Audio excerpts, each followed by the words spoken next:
Comment ça s'appelle d'ailleurs? Ça porte un nom, il y a quasiment tout dans le titre. Hein. Le festival s'appelle Monuments en Mouvement. C'est le Centre des Monuments Nationaux qui organise cette manifestation. C'est la 2e année. Depuis quelques années déjà existait Monuments en musique. Il s'agissait à l'époque de faire des représentations musicales dans les monuments nationaux. Maintenant, ce sont des représentations de danse. Mais attention, on n'est pas assis, il n'y a pas de gradin, il n'y a pas de scène comme dans un spectacle que vous pourrez aller voir à l'Opéra Paris ou ailleurs. Oui, mais enfin, il y a des danseurs. Il y a des danseurs, mais l'idée, c'est de s'adapter au lieu, d'adapter la chorégraphie à l'histoire. On parle de monuments nationaux, on parle de représentation donc dans toute la France. On parle de déambulation davantage. C'est-à-dire que vous allez vous promener dans le monument, découvrir le monument, tout en observant, tout en assistant à un spectacle qui est complètement en lien avec l'histoire du lieu. Pour l'occasion, nous sommes allés à la basilique Saint-Denis, vous l'avez dit, basilique Saint-Denis, on le sait, au nord de Paris, nécropole des rois de France, 70 gisants. Et c'est de gisants dont il est question, parce que la chorégraphie s'appelle la figure du gisant. Il y a plusieurs compagnies ou plusieurs groupes de gens qui dansent et on passe de l'un à l'autre? C'est la compagnie de Nathalie Pernette qui a fait cette chorégraphie qui s'appelle la figure du gisant, qui s'est complètement adaptée à l'histoire, à la posture des gisants, à leur attitude, à leurs vêtements. Et vous allez voir découvrir cette basilique avec ces spectacles de danse. C'est un cadeau dans un écrin absolument fabuleux. Allez. Je vous laisse découvrir ça.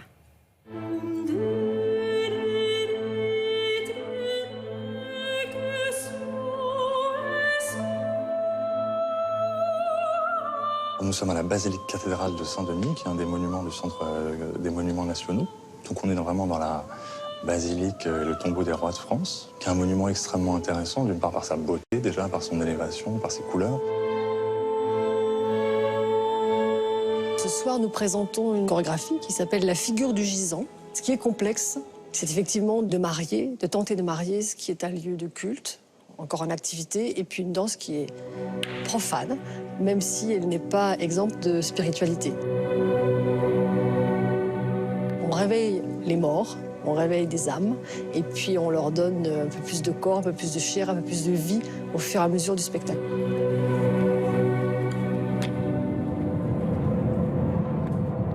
Pour commencer, c'est l'apparition d'un passeur, d'un danseur qui est un peu extraordinaire, parce qu'il fume. Et puis il a un pouvoir particulier aussi, il a un bâton. Et ce bâton permet au public de passer d'un monde à l'autre.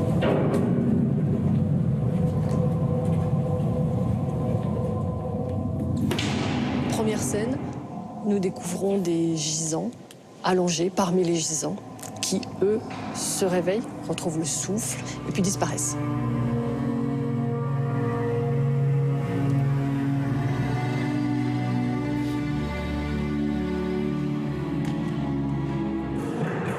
Nous retrouvons les danseurs collés contre une barrière, comme un refuge, mais à chaque fois, ils s'en détachent et ils reviennent.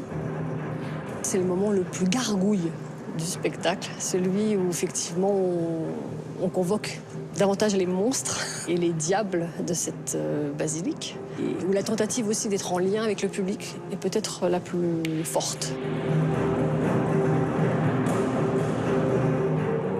Et enfin, dernier passage, c'est ce moment où finalement ces êtres qui sont toujours entre ces deux mondes, entre la vie et la mort, décident de nous quitter, et définitivement, et de passer de l'autre côté.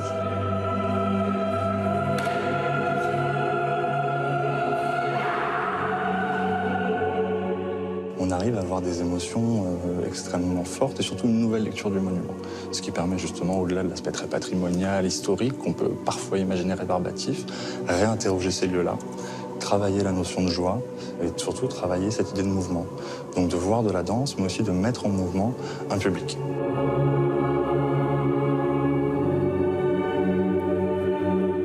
Je pense que notre travail apporte à tous les lieux un éclairage différent. Ceux qui le connaissent le redécouvrent. Ceux qui ne connaissent pas les lieux, ils ont une espèce de cadeau qui comprend et un superbe emballage et puis ce que nous proposons comme spectacle à l'intérieur.